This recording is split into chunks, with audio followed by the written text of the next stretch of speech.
Agora, vim com essa conversa de que na igreja evangélica se bate, né? As mulheres sofrem violência mais do que lá fora. Falácia, safadeza para nos denegrir diante da opinião pública. Parece que Silas Malafaia não gostou muito da denúncia da pastora Helena. Mas o que ele não sabe é que muitas mulheres vêm sofrendo com isso dentro das igrejas. E muitas mulheres se calam diante da violência. O que ela fez foi apenas falar a verdade. Mas Silas Malafaia está preocupado apenas com a política. Veja na fala dele. Agora, vim com essa conversa de que na igreja evangélica se bate, né? As mulheres sofrem violência mais do que lá fora. Falácia, safadeza para nos denegrir diante da opinião pública. Jogar a opinião pública contra pastores e a igreja. Esse é que é o jogo e eu não vou me calar. Dizer que a igreja tem que voltar para curar pessoas? Desde quando a igreja deixou de curar? Desde quando a igreja deixou de libertar gente amarrada por demônios e pecado? Desde quando?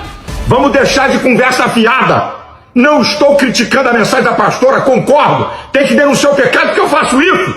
Agora, vim pra cá querer generalizar como se a igreja evangélica cobrisse homens pedófilos ou espancadores de mulher. Aí não. Essa não dá não, e eu não vou engolir essa, porque é uma tremenda safadeza no ano eleitoral para nos denegrir diante da opinião pública. Tenho dito, Deus abençoe você, sua família, Deus tenha misericórdia das mulheres, e se você, minha irmã, está apanhando de marido ou tem caso de pedofilia, denuncie!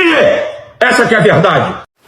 E a pastora Helena, durante uma entrevista a um telejornal, falou sobre a fala do Silas Malafaia e disse também que não vai parar com as denúncias, vai continuar. Ela apenas começou.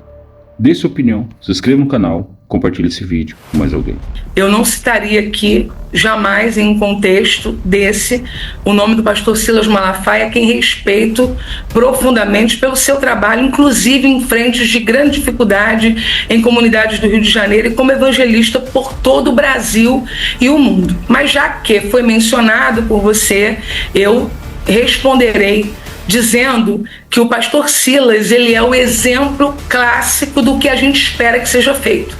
Ele é alguém que confronta o erro, a violência, o pecado. Ele é alguém que dá voz às mulheres, que ordena pastoras. Eu acredito que as preocupações do pastor Silas seja que alguém de má fé utilize o que eu disse para colocar a igreja em uma situação desafiadora. Eu entendo perfeitamente, acredito que pela sua experiência de vida ele consiga olhar vários pontos desta questão. Mas eu não acredito que alguém honesto faça esse tipo de confusão entre o que eu denuncio que a gente precisa solucionar e resolver com qualquer tipo de conivência da igreja no sentido de corpo de Cristo, macro, a igreja brasileira. Nós, igreja, estamos dizendo para a própria igreja, vamos resistir a isso. Não vamos permitir isso. Vamos denunciar. Vamos melhorar o nosso discurso. É isso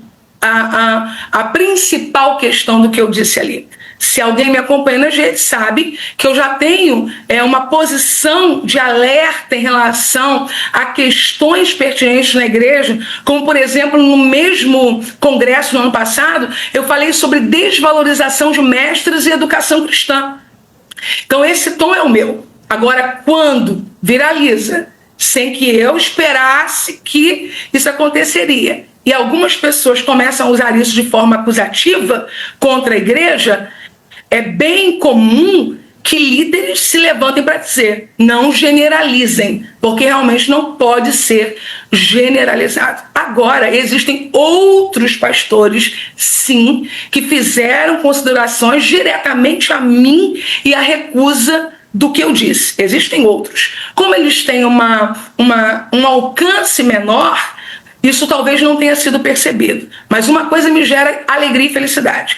De pastores e de outros tantos, a grande maioria apoia o que eu disse. A grande maioria diz, é isso mesmo, nós precisamos falar a verdade. Então, um descontentamento ou outro faz parte do processo que qualquer pessoa que fala publicamente está sujeito a atravessar. Então eu estou... Enquanto isso, Silas usa o púlpito da sua igreja para falar, para dizer e orar por políticos. Veja o que ele fez: chamou políticos para a oração dentro do templo e dentro da sua igreja. Agora, me fala uma coisa. Me diga se esse pastor não está preocupado apenas com a política e o poder. Porque ele deu ênfase. Ele falou em sua fala que ele estava preocupado com o ano eleitoral. Está com medo que o povo venha julgar a atitude. Ele não está preocupado com pessoas, simplesmente preocupado com o que vão achar e vão dizer da sua e dos crentes que estão concorrendo a cargo público. Veja o vídeo e deixe seu comentário. A oração que a igreja liga na terra, ligada no céu, meu irmão. Você que está aí em outro estado, em outra nação, estende a tua mão em direção ao telão aí da igreja, em qualquer lugar do Brasil, de Portugal, dos Estados Unidos.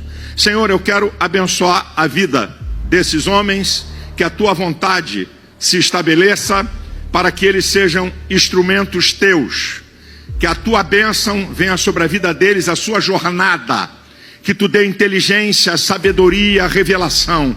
E nós oramos pela nossa nação, pelos homens que pertencem ao poder executivo, ao poder legislativo, ao poder judiciário, a governadores e prefeitos, deputados estaduais e vereadores, toda a ordem de autoridade de todos os tribunais. Nós queremos pedir a bênção, que haja paz nessa nação.